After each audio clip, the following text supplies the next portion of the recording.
Alrighty, good afternoon, Yi. I hope you had a good Thanksgiving break. I know I did. We're back at it with some more college algebra. Let me pull up the question real quick. We're doing exam 2, number 2, A, B, and C. So we're going to go ahead and solve that now. Alright, starting with A, it's asking us to write the equations of the following lines in point-slope form or slope-intercept form. First off, let's go define what point-slope form and slope-intercept form are. So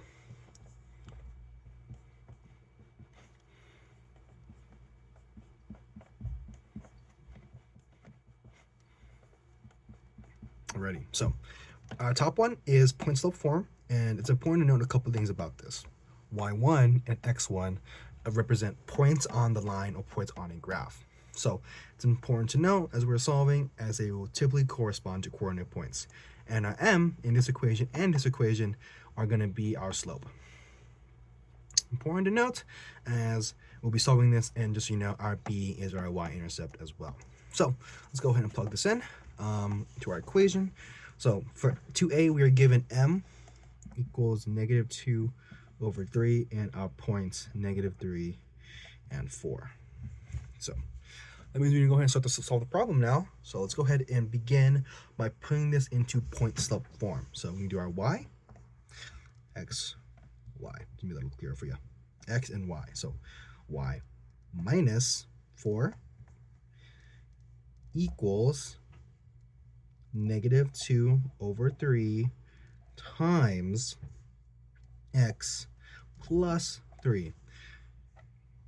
I simplified this to plus 3 and not minus negative 3, as they're essentially the same thing, and it's important to note as you're doing this, you're not just plugging the number, you're applying it to the given signs inside the problem. Okay, so given the situation, we're going to want to distribute this out as we're following PEMDAS, right? So let's go ahead and do that. We're beginning the process of converting this over into slope-intercept form, but in this one, this is already point-slope form. So let's go ahead and convert that over. Okay, so that comes y minus 4 equals negative 2 over 3x. And then obviously we did this next, so negative 2 over 3 times 3 over 1. This becomes simplified. So that actually ends up looking like 2 minus 4 equals negative 2 over 3x minus 2. Fantastic. Let's go ahead and to finish off and get this into slope-intercept form, we're going to want to add this 4 just to clear out that y and get it by itself. So that gets us to the equation y equals negative 2 3x plus 2. And this is in slope-intercept form. We can see that as when we're going through our equations up here that I demonstrated earlier, we can kind of see how they kind of translate. So y minus y1 equals m times x minus x1. Same thing here, y equals mx plus b. So there you go. Alrighty, that's 2a done. Let's go ahead and get to 2b. This doesn't erase that. Next 1 second. This is much better. Okay, so 2b. It asks us for to do the same thing, write the equations in point slope or slope-intercept form, but the lines are passed through their points, negative 1 and 2, and 2 and 3. It also asks us to put it into standard form. Standard form is ax plus by equals c. This c is a constant, and it's important that nothing in this can be fractions, and it has to be whole numbers. So it's important to note that as we're solving this later on. Okay, let's go and get started then. So what it does not give us, unlike the first problem, is a slope. So it's up to us to define that ourselves. Slope is going to be y2 minus y1 over x2 minus x1. Doesn't really matter which one you define as those, what your y1 and y2 is, as long as you're kind of finding the difference. So let's go ahead and do this. This is going to be x1, it's going to be y1, it's going to be x2, and this is going to be y2. Sorry, it's kind of hard right up there. Okay, so let's go ahead and do the slope form. So clear some space. We'll do it over here. So it's going to be 3 minus 2 over, right, y2 minus, so it's going to be over 2 minus -1, which becomes +1. That becomes 1 over 3 equals our slope. Okay, now that we have that, we can go ahead and plug this in. So let's go ahead and plug this in. So I'm going to stick with the first one where we're plugging this into point slope form, but it doesn't really matter which one you choose, as long as you choose one. -2 equals 1 over 3 times x plus 1. Remember, -1 becomes +1. Go ahead and distribute that out. So we go ahead and come y minus 2 equals 1 over 3x plus 1 over 3. So a couple of things. Obviously, we got some fractions here, right? And as I said earlier, standard form can only be a whole numbers. So let's go ahead and clear that out. Go ahead and times this whole thing by 3. So 3.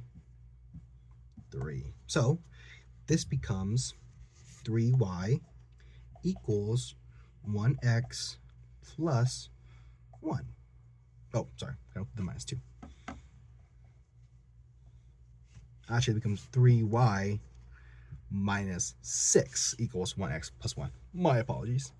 Alrighty, so as stated earlier, we want it to look like this. So obviously there is an equal sign in the way of having x and y right next to each other. So it's a pretty easy solution actually, just by moving some quick arrangements. So let's go ahead and do that. We're going to minus 1x this way. So minus 1x, right? So that comes 3y minus 1x minus 6 equals 1. Okay, that's cool, but we still have this 6 that's kind of sitting here and lingering. Let's go ahead and move that over to the next side. That becomes 3y minus 1x equals 7. And that's our final answer. We can actually rearrange this one more time, actually, just so we can get it into the correct form. And we'll be rearranging it just simply as 1x, or -1x, plus 3y equals 7. There we go. That's a little better. So that way it falls that a little bit more. So the x is first, then the y, then finally our constant. Okay, pretty cool, right? Just some simple rearranging is how we'll get to that solution. So that is put into standard form already. So pretty cool. And we obviously followed the same process that we did earlier. We could have converted this into point slope form if we wanted to just add this to, but we obviously didn't. So, but you do that if you like. Right, let's go ahead and erase this guy.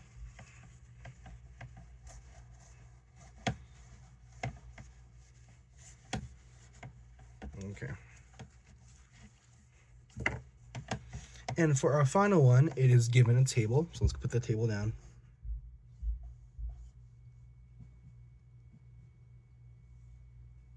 -8, -4, -4, -1, 0, 2, 4, 5, and this A and A, we only need 2 of these points. So this gives us a whole series of points, and we can go ahead and select 2 of them.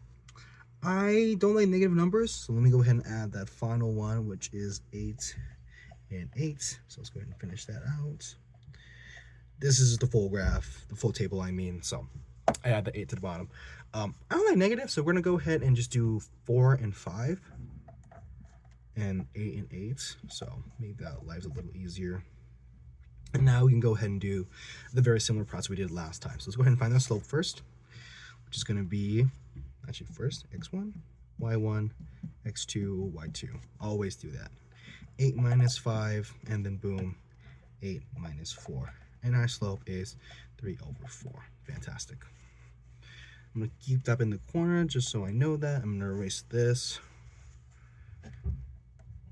And now we can plug in some points. So let's go ahead and do y minus 5 equals 3 over 4 times x minus 4. Pretty straightforward.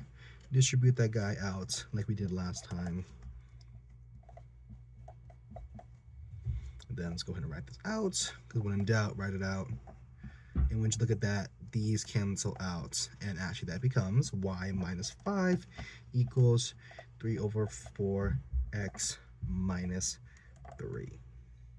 Okay, we're gonna now this up here, this is already in point slope, as I said earlier, y minus, and then we're now going to put this into point slope form if we'd like to, which I will, plus 5, y equals 3/4 x plus 2. So we can go ahead and train this in the standard form as well. So we're going to follow similar stuff last time and clear out the fraction. So we're going to times everything in here times 4 and this times 4 as well. Coming up here, this gives us 4y. Let me write a little berry here so you can kind of tell where I'm working. 4y equals 3x plus 8. And like I said, we want to make some arrangements. Let's go ahead and minus 3x to this side. So that becomes negative 3x plus 4y equals 8. And that is our final answer, as that is in ax plus by equals c form. And that is questions 2a, b, and c. So important things you want to know when solving problems like this, obviously understanding how to convert from various forms into other forms, so point slope form, into slope intercept form, and finally into standard form, just by doing some simple algebra and kind of knowing how to discertain those stuff.